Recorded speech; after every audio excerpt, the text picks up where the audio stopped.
Morning, good afternoon, or good evening, depending on when you're listening to this special video interview. My name is Drew Clark, editor and publisher of Broadband Breakfast. I'm here with Pierre Trudeau, who's the president of Positron Access. And we're going to talk about some very interesting topics that are exceptionally timely right now. Pierre, just tell us a little about yourself and about Positron Access and what you do. Yeah, so I'm very pleased to be with Positron Access, and we're kind of breaking new grounds with an existing technology called G.hn. And in these days of fiber frenzy, we're there to help ISPs with their fiber plans and provide predictable coverage in the MDU space. So Pierre, let's unpack that a little bit here. What kind of fiber frenzy are we seeing right now? And why are MDUs, or multiple tenant units, some people seem to prefer to call them, why are MDUs or MTUs problematic from that standpoint? Okay, so to your first point, that fiber frenzy is, I guess, a result of COVID and people working from home and learning from home. We now have governments everywhere, and especially in the US with the Biden administration, looking to spend to the tune of about $65 billion, plus the RDOF program that is separate, that is also tens of billions of dollars, to connect people to gigabit services or near gigabit. So that is prompting operators of all sizes to go out and put as much fiber in the ground as they can.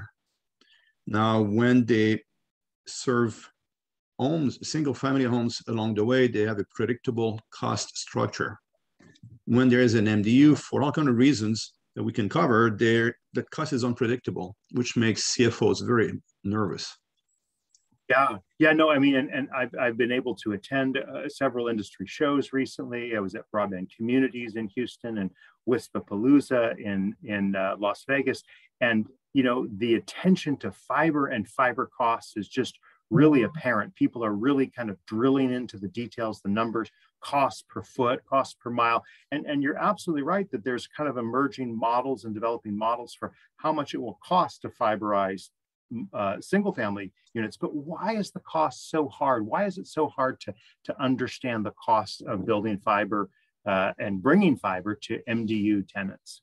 Well, what we see is most MDUs that are maybe 10, 12 years old, so anything from, say, 2010 or before, which is about 90% of the market, do not have conduits where you can easily pull fiber. So bringing fiber deep into the building means you have to bring it to every single door, just in case any of these tenants want to sign up. And you're faced with all kinds of issues. We've had customers that were faced with asbestos in the walls, for instance, or regulations in California that even almost putting a nail in the wall needs some kind of permit. And that is scary and pretty much causing people to skip MDUs, which then makes the CFO maybe less concerned about the spendings, but creates a massive headaches for the marketing teams that cannot go to a new neighborhood and advertise, hey, across the board, we give you gigabit services. There are always exceptions. Right. So what are the options, right? And we did an interview, which we'll provide a link to, with Reg Weiser of Positron Access some months back, and he talked a little bit about the alternatives of basically ripping everything up and bringing fiber to the unit, or just passing it by and not getting any faster access. But is there another way forward, Pierre? What does Positron Access provide in this context? Yeah, so I presented at the Broadband Forum event in Las Vegas. Looks like we were there almost at the same time. And there's a notion that new fiber technologies like XGS-PON, any versions of 10 gig PON technologies are fantastic. The cost is coming down, lots of bandwidth. But when you come in an MDU, because of the unknowns, we are pushing the notion of fiber extension. And basically, fiber extension means provide services as if they were all the way over fiber to each and every door, but leverage the existing in-building wiring, whether telephone pairs or coax, and still deliver gigabit services to each of the tenants. Okay, so what does that term fiber extension mean? Are you basically literally extending fiber, or is it just virtually extending fiber, or is it using other technologies to get fiber-like speeds? Think of it as a media converter, where the service carried over fiber, which is really it's Ethernet IP traffic, gets delivered or converted to an Ethernet-like service on the telephone or coax, and rather you have a single ONT, so a single fiber termination point in the MDU, and then reusing the existing wiring, you terminate with an ONT-like device that we call it optical network terminal, of course. Yes, so that device converts G.hn back to gigabit Ethernet in each of the apartments, condo units, and so on, and then allow for the use of a Wi-Fi router of your choice. This means that every customer will get the same kind of service, no matter whether they're 100% on fiber or the last few hundred feet are over G.hn on telephone pairs or coax. But if you're the operator, you maintain the same management capabilities, the same provisioning, the same billing engines, which is a requirement these days. Well, this is fascinating, and I encourage those who are watching this video to join us at our Broadband Breakfast Live Online event on Wednesday, October 27th at 12 noon Eastern Time, when Pierre plus several other guests will join us for a discussion on when greenfield fiber meets brownfield multiple dwelling units, and talk to us for a moment about that terminology, about the greenfield versus the brownfield. What do those terms mean, and how are they really applicable right now to the MDU space in broadband? Right. So brownfield refers to the existing services in a neighborhood. So if you're a telephone operator, it's probably based on DSL. If you're a cable operator, it's based on DOCSIS 3.1 usually. Some legacy 3.0 is still around. And a lot of these operators are now saying, again, with that fiber frenzy, the subsidies from the government, the demands from the network are going native fiber along the streets, along the roads. And this is fantastic because now it gets far more better services, far more bandwidth to the subscribers. And when they go, if they were to go into a brand new MDU being erected, so that's easy, you pre-fiberize everything, no concerns, go for it. And existing MDUs, that's a different story. And that's where we come in with that notion of fiber extension, which at the end of the day means that for an operator, if you deliver or enable gigabit services to a door, the value of your company is pretty much represent that every fiber customer is worth about $4,000 per door. So that's from New Street Research, and that they've published some recent analysis. Whereas if you're using a legacy DOCSIS or DSL, it's worth a few $100s.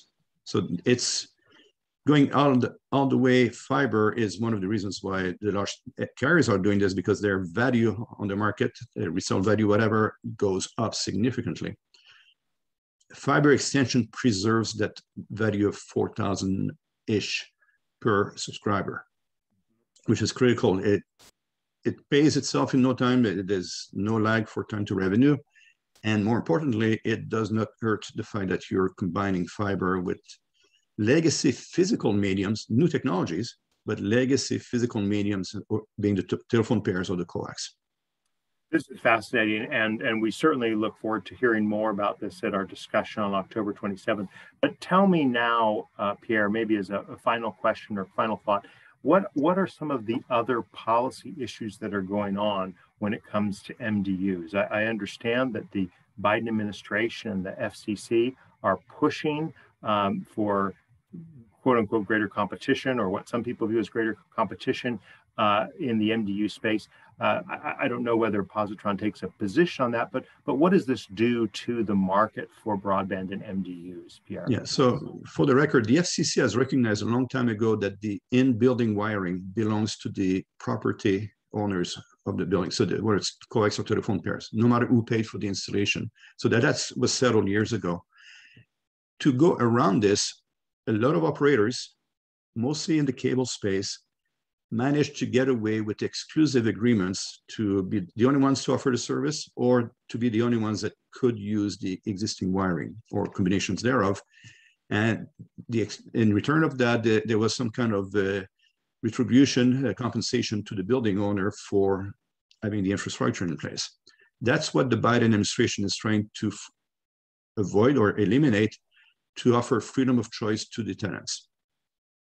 Now, what that means, it's good for the tenants, getting hopefully better pricing. We shortly after that was published, in last spring, we had large cable operators, especially, come to us and say, we were considering putting fiber to the door, no matter what the cost was, because we had, say, a 10-year exclusive agreement, and getting a payback there made a lot of sense.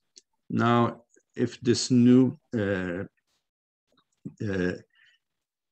policy is put in place, that means that the day after the fiber is installed, an alternative, a competitive operator, big or small, could come in and say, I want fiber to apartment 8. And another one comes in, I want the fiber to apartment 12, and so on. And there's no way for whoever would have paid for the fiber to get the recovery of the investment.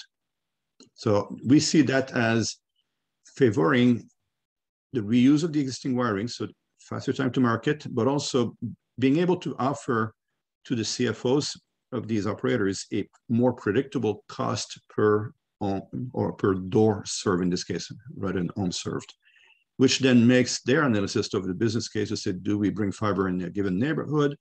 How long does it take? What is the investment? What is the rate of return on it?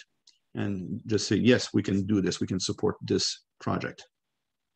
Well, wonderful to get this quick take on that. And we'll be talking a lot more about this in the future Broadband Breakfast Live online. And we'll, of course, link to that after it's concluded on this recorded video interview. Pierre, any final thoughts that you have about the fiber extension technology and how important it is in this moment in time we're at, where fiber is so in demand, and yet MDUs kind of have a bit of a risk here right now? Well, one other element we did not cover is, as everyone wants to deploy fiber, there is an issue not only with the shortage of fiber and chipsets, but also with skilled manpower. Whereas most operators have already skilled technicians that are at ease handling coax or telephone pairs. So you can maintain your fiber crew, your fiber experts, to just pull fiber along the street, expand the coverage more quickly, instead of being bogged down inside an MDU, and then use your copper coax experts and get the job done quickly and efficiently. And in doing this, you will save a lot of money. Fiber to the door on average is $600 to $800 times the number of doors in an MDU. Reusing fiber extension technologies like Positron and the G.hn solution means you do that at 25–30% of the cost of fiber. That gives you more money to either bring fiber to more markets or to go further, faster, and increase your top revenue. Well, wonderful. Great closing thoughts for us to end on. On behalf of Pierre Trudeau, President and Chief Technology Officer of Positron Access, I'm Drew Clark of Broadband Breakfast. We'll see you next time. Take care. Thank you, Drew.